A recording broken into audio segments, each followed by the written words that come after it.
শ্রীমদ্ ভগবদ্গীতা যথাযথ ত্রয়োদশ অধ্যায় প্রকৃতি পুরুষ বিবেকযোগ শ্লোক নাম্বার ৮ থেকে ১২। শ্লোক নাম্বার ৮। অমানিত্যম মদদ্ভিত্যম অহিংসা শান্তিরাজবম আচার্যোপাসনম শৌচম স্থৈর্যমাত্মবিনিগ্রহ। শব্দার্থ: অমানিত্যম মানশূন্যতা, অদম্বিতম দণ্ডহীনতা, অহিংসা ক্ষান্তি সহিষ্ণুতা, অবার্জম সরলতা, আচার্যোপাসনম সদ্গুরু সেবা, শৌচ স্থৈর্যম ধৈর্য, আত্মবিনিগ্রহ আত্মসংযম। শ্লোক নাম্বার ৯। ইন্দ্রিয়ার্থেষু বৈরাগ্যম অনহংকারো এব চ জন্ম মৃত্যু জরা ব্যাধি দুঃখ দোষানুদর্শনম। শব্দার্থ: ইন্দ্রিয়ার্থেষু ইন্দ্রিয় বিষয়, বৈরাগ্যম বিরক্তি, অনহংকারম অহংকার শূন্য, এব অবশ্যই, চ ও জন্ম মৃত্যু জরা বার্ধক্য, ব্যাধি দুঃখের, দোষ অনুদর্শনম দর্শন। শ্লোক নাম্বার ১০। আসক্তিরনভিষ্বঙ্গ পুত্রদারো গৃহাদিষু নিত্যম চ সমতিত্যম অমিষ্ঠানিষ্টোপপত্তিষু। শব্দার্থ: আসক্তি রহিত, অনভিষ্বঙ্গ অভিনিবেশ রহিত, পুত্র দ্বার পত্নী, গৃহাদেশু গৃহ আদিতে, নিত্যম সর্বদা, চ ও সমতিত্যম সমভাপন্ন, ইষ্ট বাঞ্ছিত, অনিষ্ট অবাঞ্ছিত, উপপত্তিষু লাভ করে। শ্লোক নাম্বার ১১। ময়ি চানন্যযোগেন ভক্তির্ব্যভিচারিণী বিভিক্ত্য দেশ সেবিত্যম রতিজরন সংসদি। শব্দার্থ: মই আমাতে, চ ও অনন্য যোগেন অনন্য নিষ্ঠা সহকারে, ভক্তি অভ্যভিচারিণী অপ্রতিহতা, বিভিক্ত নির্জন, দেশ স্থান, সেবিত্যম প্রিয়তা, অরচি জনসংসদি জনকাকীর্ণ স্থানে। শ্লোক নাম্বার ১২। আধ্যাত্ম জ্ঞান নিত্যত্যম তত্ত্বজ্ঞানার্থদর্শনম এতৎ জ্ঞানমিতি প্রত্যম অজ্ঞানম ইয়াতহন্যথা। শব্দার্থ: আধ্যাত্ম জ্ঞানে, নিত্যত্যম নিত্য, তত্ত্বজ্ঞানের অর্থ প্রয়োজন, সুদর্শনম দর্শনম অনুসন্ধানে, এতাৎ এই সমস্ত, জ্ঞান ইতি এভাবে, প্রোক্তম কথিত হয়, অজ্ঞান ইয়ৎ যা, অত এর থেকে, অন্যথা বিপরীত। অনুবাদ: অমানিত্য দম্ভশূন্যতা, অহিংসা সহিষ্ণুতা সরলতা, সদ্গুরু সেবা, শৌচ স্থৈর্য, আত্মসংযম, ইন্দ্রিয় বিষয়ে বৈরাগ্য, অহংকার শূন্যতা, জন্ম মৃত্যু জরাব্যাধি দুঃখ আদির দোষ দর্শন, স্ত্রী পুত্রাদিতে আসক্তি শূন্যতা, স্ত্রী পুত্রাদির সুখ দুঃখে উদাসীন্য, সর্বদা সমচিত্ত, আমার প্রতি অনন্য ও অভ্যভিচারিণী ভক্তি, নির্জন স্থান প্রিয়তা, জনাকীর্ণ স্থানে অরচিত, আধ্যাত্মজ্ঞানের নিত্যত্ব বুদ্ধি এবং তত্ত্বজ্ঞানের প্রয়োজন অনুসন্ধান, এই সমস্ত জ্ঞান বলে কথিত হয় এবং এর বিপরীত যা কিছু তা সবই অজ্ঞান। তাৎপর্য: যথার্থ জ্ঞান লাভের এই প্রক্রিয়াকে অনেক সময় অল্প বুদ্ধিসম্পন্ন মানুষেরা ভ্রান্তিবশত ক্ষেত্রের মিথক্রিয়া বলে মনে করে, কিন্তু প্রকৃতপক্ষে এটি হচ্ছে যথার্থ জ্ঞান আহরণের পন্থা। এই পন্থা অবলম্বন করার মাধ্যমে কেবল পরম তত্ত্বজ্ঞান লাভ করা সম্ভব হতে পারে। এটি ২৪টি মৌলিক তত্ত্বের পারস্পরিক ক্রিয়া নয়, যা পূর্বেই আলোচনা করা হয়েছে। প্রকৃতপক্ষে এটি হচ্ছে ওই উপাদানগুলির বন্ধন থেকে মুক্ত হওয়ার প্রক্রিয়া। ২৪টি তত্ত্বের দ্বারা গঠিত একটি পিঞ্জরের মতো দুঃখের মধ্যে দেহধারী আত্ম আবদ্ধ হয়ে আছে এবং এখানে বর্ণিত জ্ঞান অর্জনের পন্থাই হচ্ছে এর থেকে মুক্ত হওয়ার একমাত্র উপায়। জ্ঞান লাভের যে সমস্ত পন্থা এখানে বর্ণনা করা হয়েছে তার মধ্যে সবচেয়ে গুরুত্বপূর্ণ অংশটি একাদশ শ্লোকে প্রথম ছত্রে বর্ণনা করা হয়েছে। মই চানন্য যোগেন ভক্তির ব্যভিচারিণী। এই জ্ঞান পরিণামে ভগবানের প্রতি অনন্য ভক্তিতে পর্যবসিত হয়। সুতরাং কেউ যদি ভগবানের প্রতি ভক্তি লাভ না করে অথবা লাভ করার প্রয়াসী না হয় তাহলে অন্য 19টি গুণের কোনো মূল্য থাকে না। কিন্তু কেউ যদি সম্পূর্ণভাবে কৃষ্ণ ভাবনাময় হয়ে ভক্তিযোগের পন্থা অবলম্বন করেন, তাহলে এই 19টি গুণ তার মধ্যে আপনা থেকেই বিকশিত হয়। শ্রীমদ্ ভগবতের পঞ্চম স্কন্দের 18 অধ্যায়ের 12 নম্বর শ্লোকে বলা হয়েছে, যশস্তি ভক্তির ভগবর্তা কিঞ্চিনা শৈব গুণৈস্তোত্র সমাসতে সুরা। যিনি ভগবত সেবার পর্যায়ে উপনীত হয়েছেন, তার মধ্যে জ্ঞানের সকল প্রকার সদ্গুণই বিকশিত হয়ে ওঠে। তত্ত্বজ্ঞানী গুরুদেবের আনুগত্য স্বীকার করে তার সেবা করার যে নির্দেশ 8ম শ্লোকে দেওয়া হয়েছে, তা অতি গুরুত্বপূর্ণ।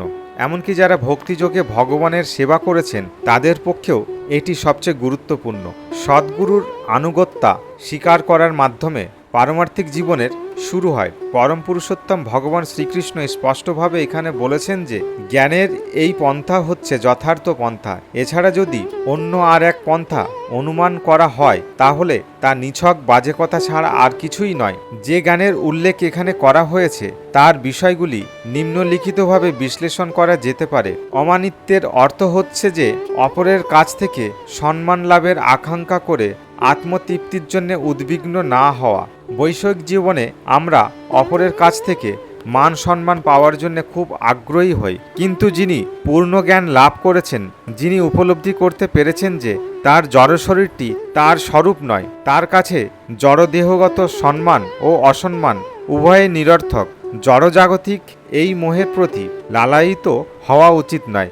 মানুষ তার ধর্মের মাধ্যমে খ্যাতি অর্জন করতে অত্যন্ত আগ্রহী এবং পরিণামে অনেক সময় দেখা যায় যে ধর্মের উদ্দেশ্য সম্বন্ধে অবগত না হয়ে সে কোনো দলভুক্ত হয়ে পড়ে এবং যথাযথভাবে ধর্মের নীতিগুলিকে অনুসরণ না করে সে নিজেকে ধর্মের কর্ণধার বলে প্রচার করতে থাকে। পারমার্থিক তত্ত্বজ্ঞান লাভে কে কতটা উন্নতি সাধন করছে, তা এই সমস্ত বিষয়গুলির মাধ্যমে বিচার করা উচিত। অহিংসা কথাটির সাধারণ অর্থ হচ্ছে হত্যা না করা বা দেহ নষ্ট না করা, কিন্তু প্রকৃতপক্ষে অহিংসার অর্থ হচ্ছে অপরকে ক্লেশ না দেওয়া।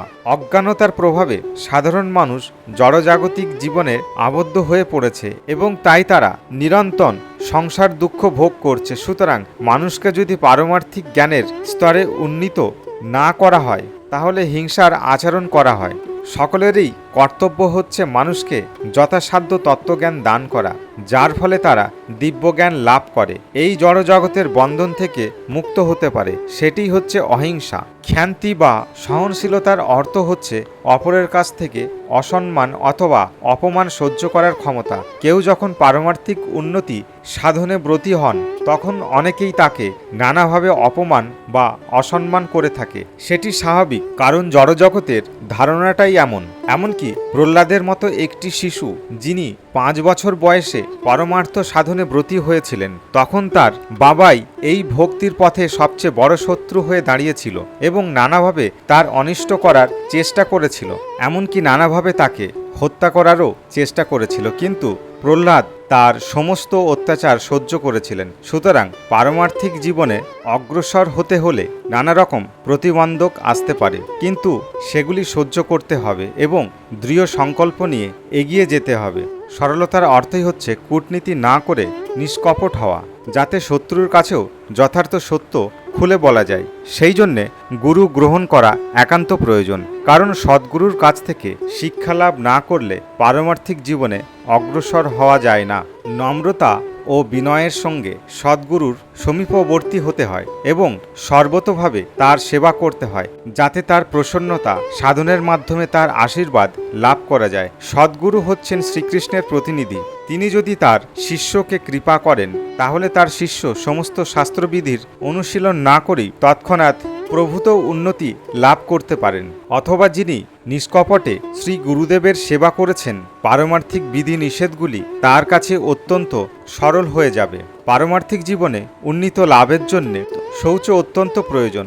শৌচ 2 রকমের, বাইরের ও অন্তরের। বাইরের শুচিতা হচ্ছে স্নান করা, কিন্তু অন্তরের শুচিতার জন্য সর্বক্ষণ শ্রীকৃষ্ণের চিন্তা করতে হবে এবং হরে কৃষ্ণ কৃষ্ণ কৃষ্ণ হরে হরে, হরে রাম রাম রাম হরে হরে এই মহামন্ত্র কীর্তন করতে হবে। এই প্রক্রিয়া পূর্বকৃত কর্মের ফলে সঞ্চিত চিত্তে সমস্ত আবর্জনা পরিষ্কার করে দেয়। স্তর্য অর্থ হচ্ছে পারমার্থিক জীবনে উন্নতি সাধনে দৃঢ় সংকল্প হওয়া। এই ধরনের দৃঢ় সংকল্প ছাড়া যথার্থ উন্নতি সাধন করা সম্ভব নয়। আত্মবিনিগ্রহ মানে হচ্ছে পারমার্থিক উন্নতির পথে যা ক্ষতিকর তা গ্রহণ না করা, পারমার্থিক উন্নতি সাধনের পথে যা বিরতি তা বর্জন করা, এগুলি গ্রহণ করার অভ্যাস করা উচিত। সেটিই হচ্ছে যথার্থ বৈরাগ্য।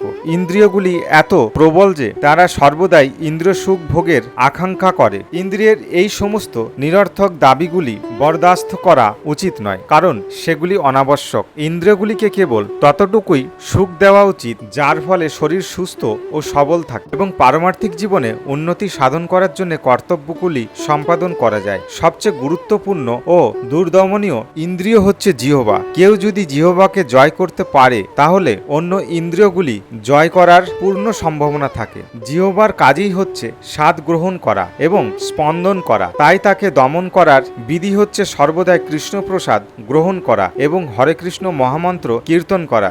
দর্শনেন্দ্রিয় চক্ষুকে জয় করার পন্থা হচ্ছে শ্রীকৃষ্ণের অপূর্ব সুন্দর রূপ ছাড়া তাকে আর অন্য কিছু দেখতে না দেওয়া। তার ফলে দর্শনেন্দ্রিয় চক্ষু সংযত হয়। তেমনি কান দুটিকে সর্বদাই কৃষ্ণ কথা শ্রবণে এবং নাককে শ্রীকৃষ্ণের চরণে অর্পিত ফুলের ঘ্রাণ গ্রহণে নিযুক্ত রাখতে হবে। এটিই হচ্ছে ভক্তিযোগের পন্থা। এবং এখানে বুঝতে পারা যায় যে ভগবদ্গীতা কেবল ভক্তিযোগের বিজ্ঞান কথা ঘোষণা করছে। ভক্তি হচ্ছে মুখ্য উদ্দেশ্য।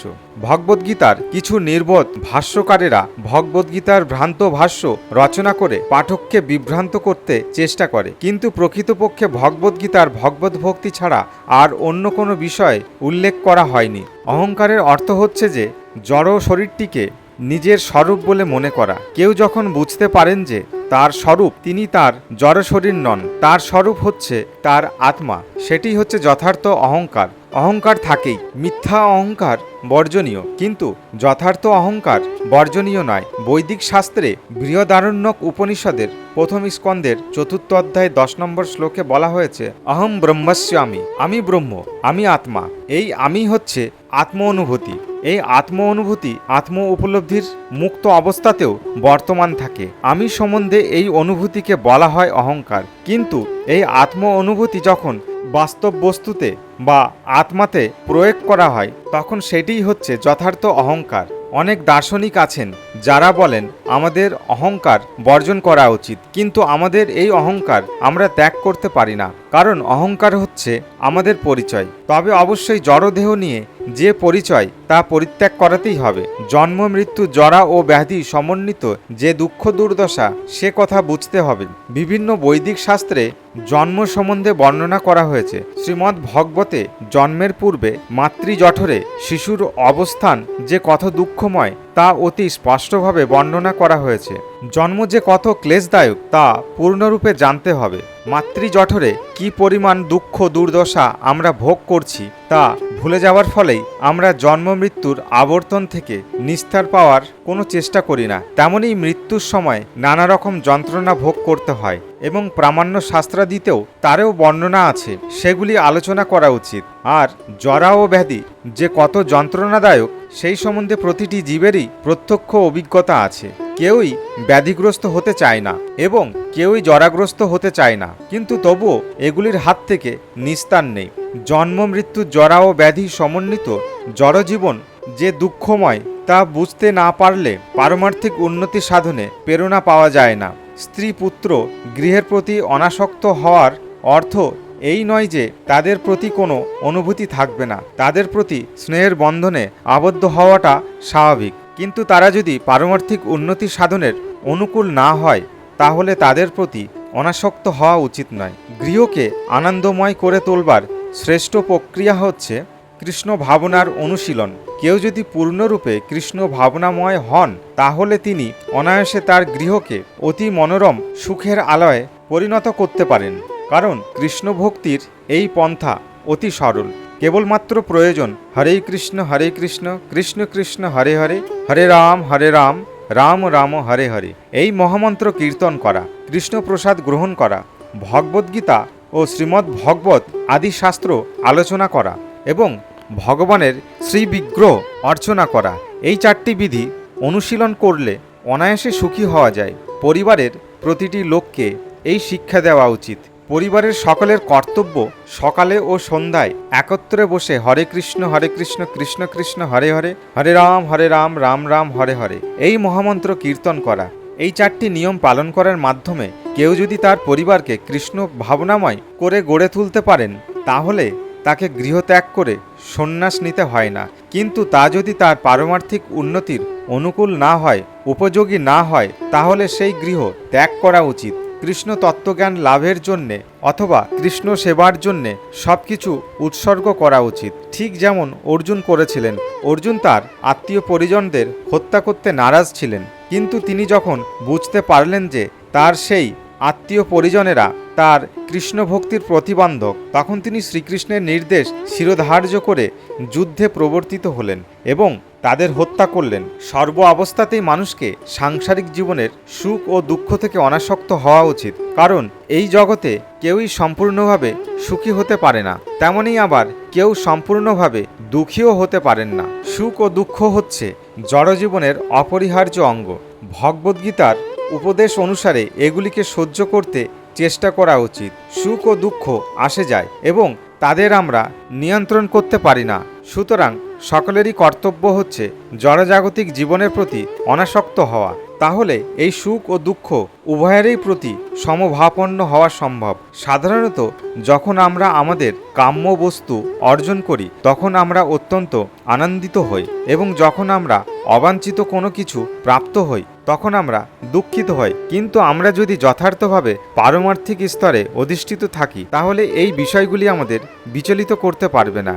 এই স্তরে অধিষ্ঠিত হতে হলে আমাদেরকে ভক্তিযোগে নিরন্তর ভগবানের সেবা করতে হবে। অবিচলিতভাবে শ্রীকৃষ্ণের সেবা করার অর্থ হচ্ছে শ্রবণ, কীর্তন, স্মরণ, বন্দন, অর্চন, পাদসেবন, দাস্য, সখ্য ও আত্মনিবেদন, এই নববিধার ভক্তির অনুশীলন করা, যা নবম অধ্যায়ে শেষ শ্লোকের বর্ণনা করা হয়েছে। সেই পদ্ধতি মেনে চলা উচিত। কেউ যখন পারমার্থিক জীবন লাভ করেন, তখন তিনি স্বাভাবিকভাবেই বৈষয়িক লোকদের সঙ্গে আর মেলামেশা করতে চাইবেন না। অসাধু সঙ্গ তার স্বভাববিরুদ্ধ।